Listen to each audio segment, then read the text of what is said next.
l'hypercortisolisme, c'est quoi? C'est l'hypersécrétion des glucocorticoïdes. L'hypersécrétion endogène des glucocorticoïdes qui va s'accompagner de façon inconstante d'une hypersécrétion d'androgènes et de minéralocorticoïdes. Mais c'est la sécrétion de glucocorticoïdes qui est au premier plan. Alors, quand on parle d'hypercortisolisme exogène, on va exclure les origines endogènes, c'est-à-dire la prise exogène de corticoïdes. Alors, l'ensemble des manifestations cliniques et biologiques qui sont engendrées par un excès chronique de glucocorticoïdes sont regroupées sous le terme de syndrome de Cushing. Donc, quand on parle de syndrome de Cushing, c'est toutes les manifestations cliniques et biologiques qui sont engendrées par un excès chronique de glucocorticoïdes.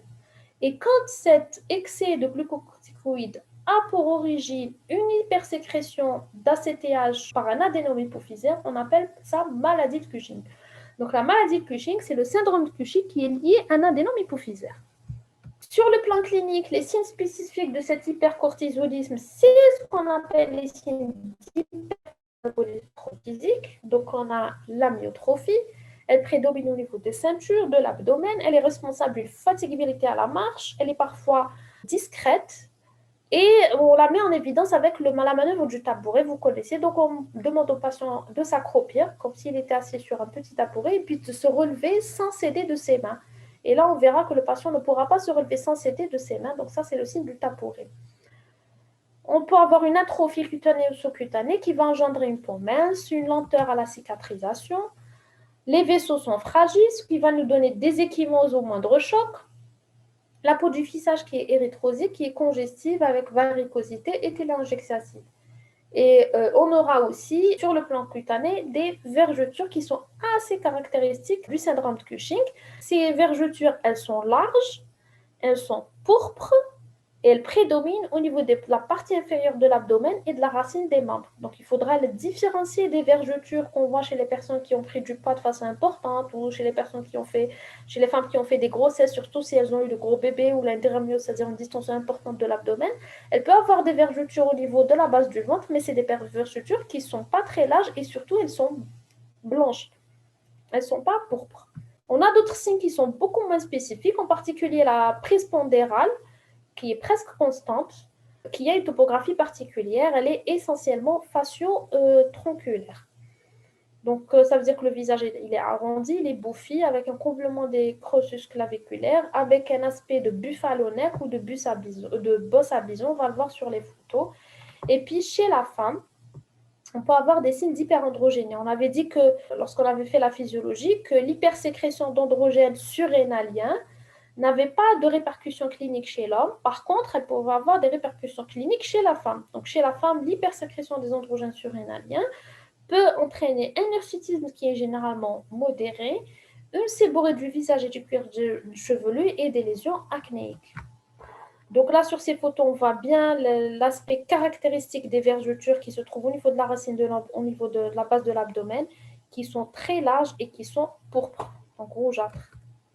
Là, c'est l'aspect du visage qui est bouffi, avec une peau fine, avec une rougeur. Donc, c'est le classique visage lunaire. Donc là aussi, on a une patiente au haut qui a un visage qui est lunaire, qui est bouffi, qui a un comblement des creux claviculaires, comme vous le voyez. On voit aussi l'aspect des vergetures au niveau des épaules, donc là, la racine des membres, assez caractéristique. Et on voit très bien cet aspect de la bosse de bison au buffalo neck. Donc, c'est une accumulation de gras au niveau un peu plus bas que la nuque. Donc, les signes d'hyperandrogénie qu'on voit aussi, un hirsutisme et de l'acné chez la femme. Sur le plan biologique non spécifique, on revient à ce qu'on avait vu dans la physiologie. On avait dit que le cortisol était une hormone hyperglycémiante. Donc, on peut avoir un diabète secondaire à cet hypercortisolisme, un prédiabète ou un déséquilibre d'un diabète préexistant. Si le patient était déjà diabétique, le fait qu'il ait un hypercortisolisme, ça va déséquilibrer son diabète. Donc, c'est une hormone qui est diabétogène. On avait dit que ça diminue l'absorption intestinale du calcium et ça augmentait l'élimination rénale. Donc, on aura une hypercalciurie. On avait dit que ça avait un effet minéralocorticoïde à forte dose. Donc, on aura une hypokaliémie. Sur la formule, donc, on avait dit que ça stimule l'érythropoïèse. Donc, on aura une polyglobulie. et une hyperleucocytose à PNN. Pour la dyslipidémie, on avait dit que c'était aussi une hormone qui augmentait la lipolyse, donc augmentait les acides gras au niveau périphérique, et elle augmentait la synthèse des triglycérides et du cholestérol au niveau du foie. Donc on aura une dyslipidémie avec hypercholestérolémie et hypertriglycéridémie. Donc ça, c'est des signes spécifiques. Comment on va poser le diagnostic devant un patient chez qui on suspecte un hypercortisolisme? Comment on va poser le diagnostic? En fait, on pose le diagnostic en 3 étapes. Premièrement, on dépiste. Donc, lorsqu'on a en notre consultation un patient chez qui on suspecte un hypercortisolisme, on fait un test de dépistage de débrouillage qui est facile à faire à titre externe. Si ce test revient positif normal, on élimine le diagnostic. Par contre, s'il revient négatif, il faudra compléter par d'autres examens biologiques un peu plus sensibles pour confirmer le syndrome de Cushing. Ça, ce sera la deuxième étape, c'est la confirmation. Première étape, dépistage, deuxième étape, confirmation. Et puis, une fois qu'on a confirmer l'hypercortisolisme, on va rechercher l'étiologie de cet hypercortisolisme. Et la première étape, c'est de savoir est-ce que c'est un hypercortisolisme qui est ACTH dépendant ou ACTH indépendant. Donc, la première des choses à faire, c'est de doser l'ACTH. Une fois qu'on a confirmé le diagnostic biologique de l'hypercortisolisme, on va doser l'ACTH. Le test de dépistage, c'est le freinage minute. Comment se déroule le freinage minute? On va donner au patient le soir, à minuit, 2 comprimés d'hexaméthasone, c'est-à-dire 1 mg.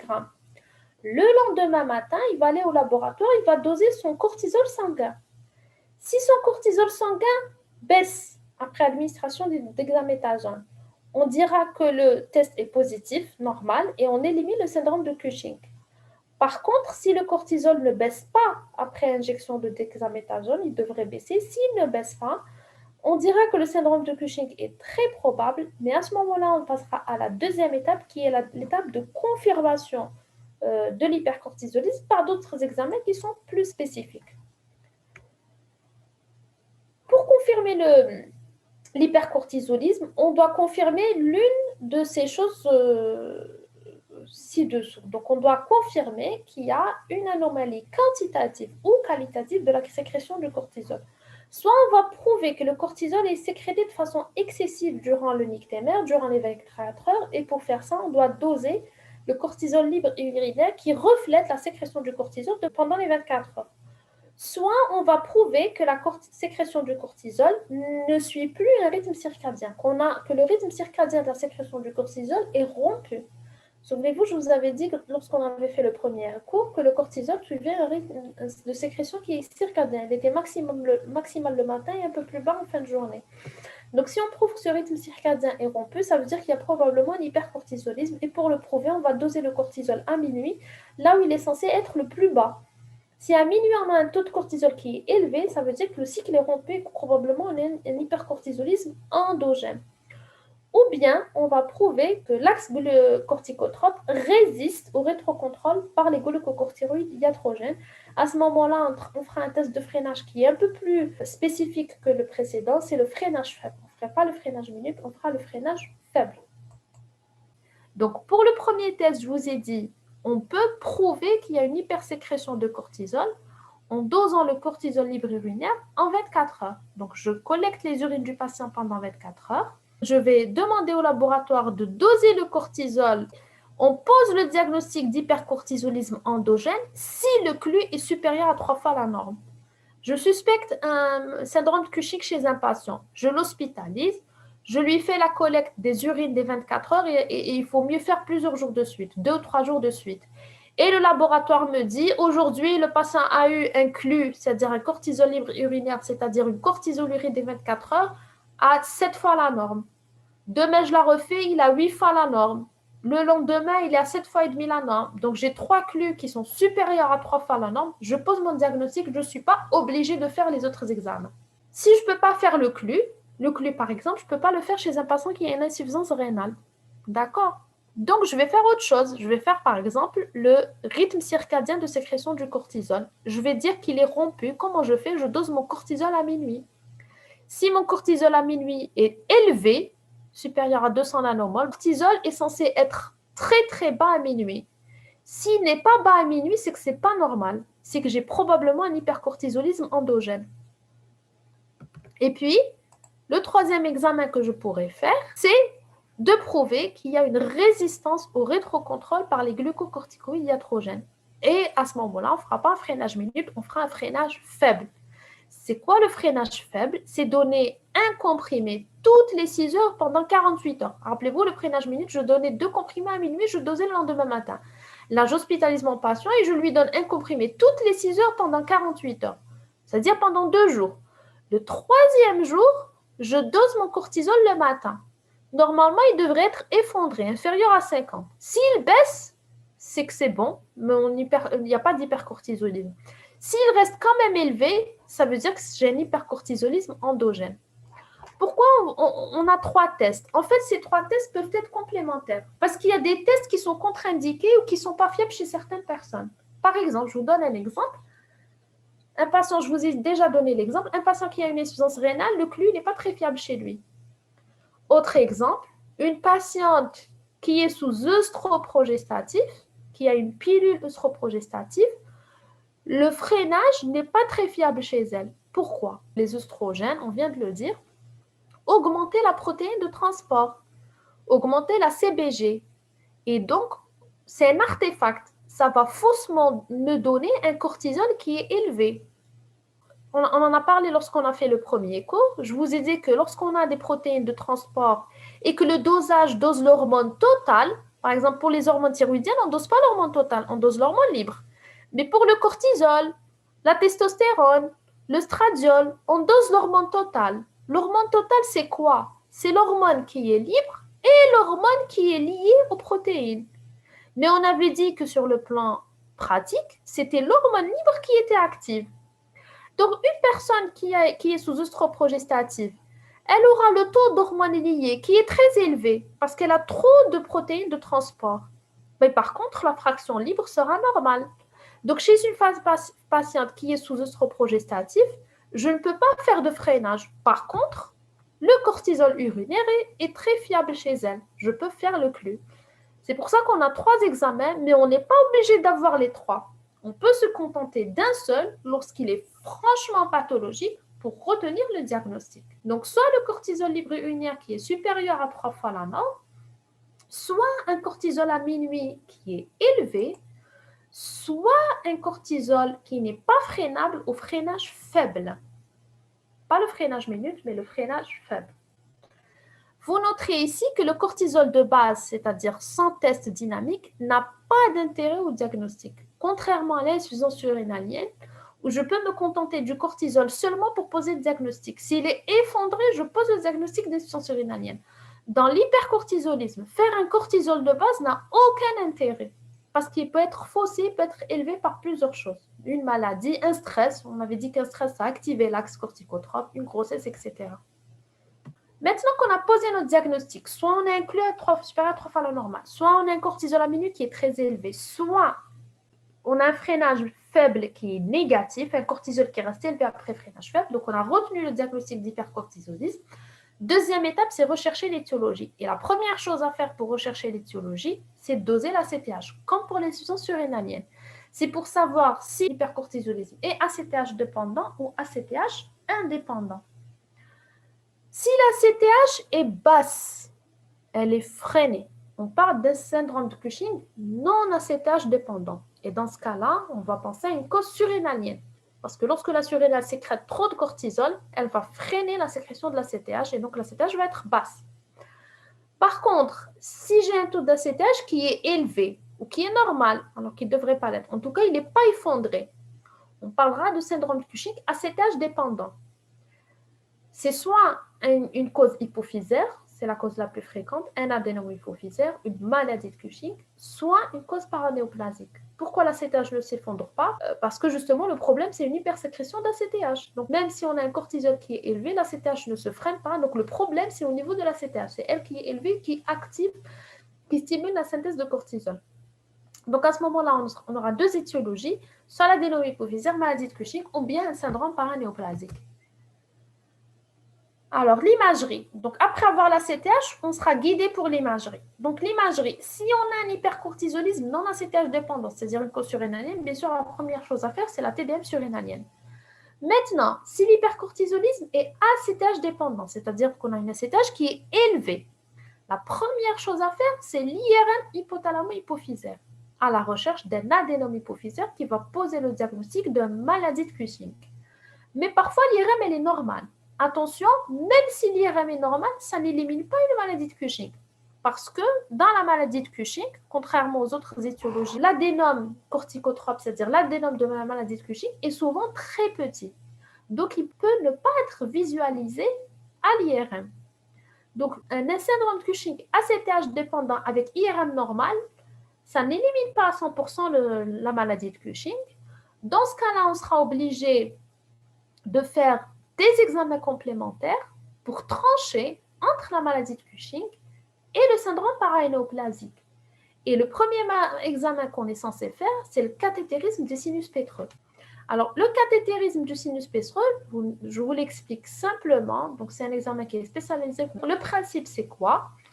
C'est que je vais poser un cathéter et je vais aller prélever du sang au niveau du sinus pétreux, qui est le sinus qui draine l'hypophyse.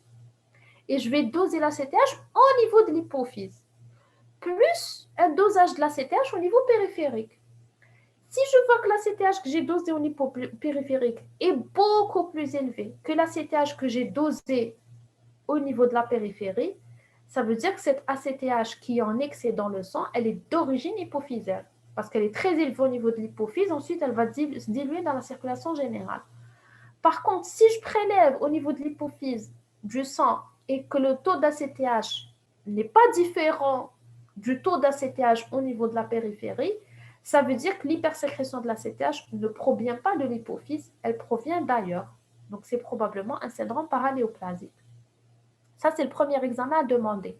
On peut aussi demander une TDM, thoraco-abdominopelvienne. Donc, si je doute entre maladie de Cushing et syndrome paranéoplasique, je peux faire une TDM. Et si je tombe sur une tumeur, par exemple thymique ou une tumeur pulmonaire, je me dis que c'est probablement un syndrome paranéoplasique, mais attention, même la TAP peut être normale, même la TDM thoraco-abdominopelvienne peut être normale dans les tumeurs, parce que les tumeurs sont souvent petites. Donc même ça ne permet pas toujours de trancher. Et enfin, je peux m'aider par un freinage fort.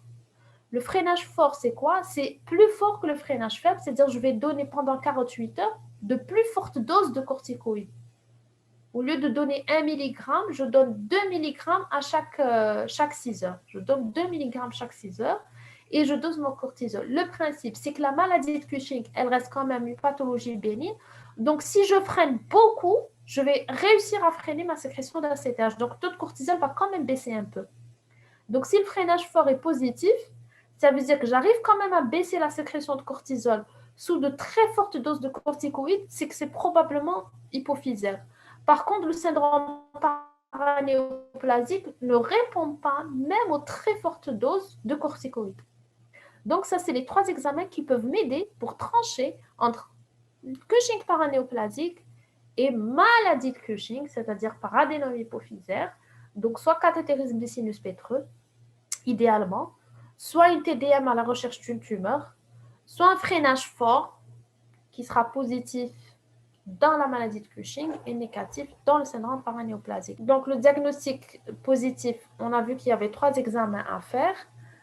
Le diagnostic de localisation, c'est la CTH. Ensuite, en fonction de la CTH, si la CTH est basse, je fais une TDM surrénalienne. Si la CTH est élevée, je fais une IRM hypothalamo-hypophysaire. Si je tombe sur un adénome, c'est une maladie de Cushing. Si je ne tombe pas sur un adénome, c'est probablement pas une maladie de Cushing, mais on n'en est pas sûr. Donc, il faudra faire le cathétérisme, la TDM et le freinage fort, et puis trancher. Alors, pour ce qui est du syndrome Cushing ACTH dépendant, je vous ai dit, la cause la plus fréquente, c'est l'adénome hypophysaire corticotrope, c'est-à-dire la maladie de Cushing. Le plus souvent, c'est un macroadénome. Parfois, il est de petite taille, il peut ne pas être visible à l'IRM. Donc, comme on vient de le dire, on va faire un cathétérisme du sinus pétreux à la recherche d'une hypersécrétion hypophysaire d'ACTH. Donc, on va mettre en évidence ce qu'on appelle un gradient centropériphérique. L'ACTH centrale, c'est-à-dire au niveau hypophysaire, elle est élevée, au niveau périphérique, elle est basse. Donc, il y a un gradient qui est significatif, ça veut dire que l'hypersécrétion, elle est hypophysaire. Comment on traite? Donc, le traitement, c'est la chirurgie hypophysaire. Donc, c'est la chirurgie hypophysaire, c'est l'ablation de l'adénome par voie transphénoïdale. Si on a un cortisol qui est effondré en post-opératoire, pourquoi il est censé être effondré? Parce que lorsqu'on a un adénome cortisolique, il va créer un hypercortisolisme et puis les cellules corticotropes normales de l'hypophyse, elles vont être endormies. Donc, lorsque je vais enlever mon adénome hypophysaire, ces cellules corticotropes normales, elles n'ont pas le temps de se réveiller. Donc, normalement, je suis censée me retrouver avec une insuffisance surrénalienne en post-opératoire. Donc, dès que le malade revient de la chirurgie, on dose le cortisol. S'il est effondré, ça veut dire que le patient est en insuffisance surrénalienne, ça veut dire que la chirurgie, c'est une réussite. Par contre, si mon taux de cortisol en post-opératoire n'est pas effondré, le patient n'a pas fait d'insuffisance surrénalienne, c'est qu'il existe probablement encore quelques cellules tumorales qui sécrètent de la CTH. Ce qui est souvent le cas malheureusement. Et donc, lorsqu'on a un échec à la chirurgie, on va faire de la radiothérapie hypophysaire. Donc, on va faire de la radiothérapie pour essayer d'éliminer les dernières cellules corticotropes. Puis, dans les cas vraiment extrêmes, quand on n'arrive pas à gérer cet adénome corticotrope, on peut être amené à faire une surrénalectomie bilatérale. Donc, il y aura toujours une hypersécrétion d'ACTH, mais on va éliminer les surrénales, donc il n'y aura plus d'hypersécrétion de cortisol. C'est exceptionnel quand on en arrive là. Pour le syndrome de Cushing paranéoplasique, donc ça peut être des tumeurs neuroendocrines qui sécrètent de la CTH, le plus souvent bronchique, parfois pancréatique, parfois thymique. Bref, c'est une tumeur qui sécrète de la CTH. Et donc, il va provoquer un syndrome de Cushing. Cliniquement, on aura un syndrome de Cushing qui est très sévère, une ACTH qui est très élevée, et une hypocalémie qui est sévère. C'est-à-dire, on a un syndrome de Cushing qui est sévère sur le plan clinique, biologique, et spécifique et non spécifique. D'accord ? Le diagnostic, c'est la TDM, la bronchoscopie si on suspecte une tumeur bronchique, et puis le traitement, c'est en fonction de l'étiologie, soit de la chimiothérapie, soit de la chirurgie, ou de la radiothérapie. Pour le syndrome Cushing non ACTH dépendant, c'est-à-dire la CTH est basse, elle est effondrée, donc on avait dit que c'était une origine surrénalienne et qu'on devait faire une TDM surrénalienne. Donc, le diagnostic le plus fréquent, c'est l'adénome cortisolique, qui est une tumeur bénigne et qui guérit après exercice chirurgical, après surrénalectomie. Donc, on ne va pas enlever que l'adénome, on va enlever toute la surrénale qui contient l'adénome. Et généralement, on a une guérison post-opératoire. Et puis, plus rare, mais plus grave, c'est le corticosurrénalome, qui est une tumeur maligne de la surrénale. Elle est de très mauvais pronostic. Donc, le traitement, c'est la chirurgie, qu'on peut associer à un traitement médical spécifique qu'on appelle le lysodrine, plus ou moins chimio, plus ou moins radiothérapie. Mais le pronostic il reste très sombre et l'espérance de vie très courte. Alors, ce qu'il faut faire attention, ce qu'il faut retenir aussi, c'est qu'en post-opératoire, on aura forcément une insuffisance surrénalienne transitoire. Même réflexion que ce que je viens de vous dire avec la maladie de Cushing. Donc, on a une surrénale qui contient un adénome qui sécrète du cortisol par excès, de façon autonome. Elle ne répond pas à la commande hypothalamo-hypophysaire. Donc, on a un adénome qui sécrète du cortisol par excès. Ce cortisol par excès va inhiber l'axe hypothalamo-hypophysaire, donc va inhiber la sécrétion de la CTH. Et du coup, la surrénale contralatérale va devenir atrophique, va arrêter de fonctionner. Donc, quand on va enlever l'adénome surrénalien qui était en cause de cet hypercortisolisme, l'autre surrénale, elle va rester endormie pendant un certain temps. Donc, en post-opératoire, on aura une insuffisance surrénalienne systématiquement. Donc, il faudra en post-op immédiat administrer de façon systématique de l'hydrocortisone en patient. Parce que le temps que l'autre surrénale se réveille et reprenne son fonctionnement normal. Alors, on finit par le diagnostic différentiel du syndrome de Cushing. Le diagnostic différentiel, c'est la prise de fortes doses de corticoïdes sur une durée prolongée. Donc, cliniquement, on aura un Cushing, mais biologiquement, on a quoi? On a une insuffisance surrénalienne. C'est ça le diagnostic du Cushing iatrogène. Donc, le patient prend des corticoïdes exogènes, synthétiques à forte dose. Il va bloquer le surrénalien.